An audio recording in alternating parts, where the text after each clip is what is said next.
রাজনৈতিক পট পরিবর্তনের পর বাংলাদেশের সঙ্গে সম্পর্ক জোরদারে যুক্তরাষ্ট্র আর্থিক ও অর্থনৈতিক সহযোগিতার মতো বিষয়ে গুরুত্ব দিচ্ছে।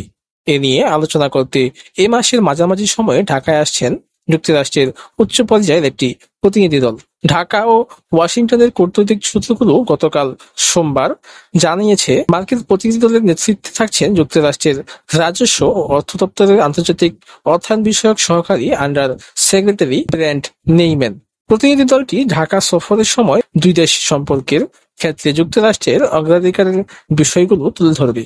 একই সঙ্গে বাংলাদেশের প্রত্যাশা ও চাহিদার বিষয়টিও জানতে ও বুঝতে চাইবে তারা।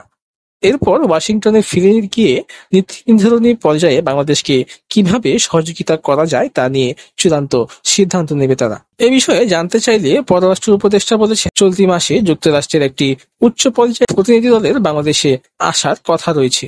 অন্তর্বর্তীকালীন সরকারের দায়িত্ব নেওয়ার পর এটি যুক্তরাষ্ট্রের কোনো প্রতিনিধি দলের প্রথম সফর হতে চলেছে। খুব স্বাভাবিকভাবেই ভবিষ্যতে দুই দেশের সহযোগিতা কিভাবে এগিয়ে নেওয়া যায় তা নিয়ে আলোচনা হবে। এর আগে আগস্ট মাসে জেনেভা থেকে জাতিসংঘের জ্যেষ্ঠ প্রতিনিধি দল বাংলাদেশে সফর করেছে। ছাত্র জনতার অভ্যুত্থান ঘিরে নৃশংসতার পাশাপাশি বাংলাদেশের গণতান্ত্রিক সংস্কারের যুক্ততার বিষয়ে জাতিসংঘের প্রতিনিধি দলটি প্রাথমিক আলোচনার জন্য ঢাকায় এসেছিল।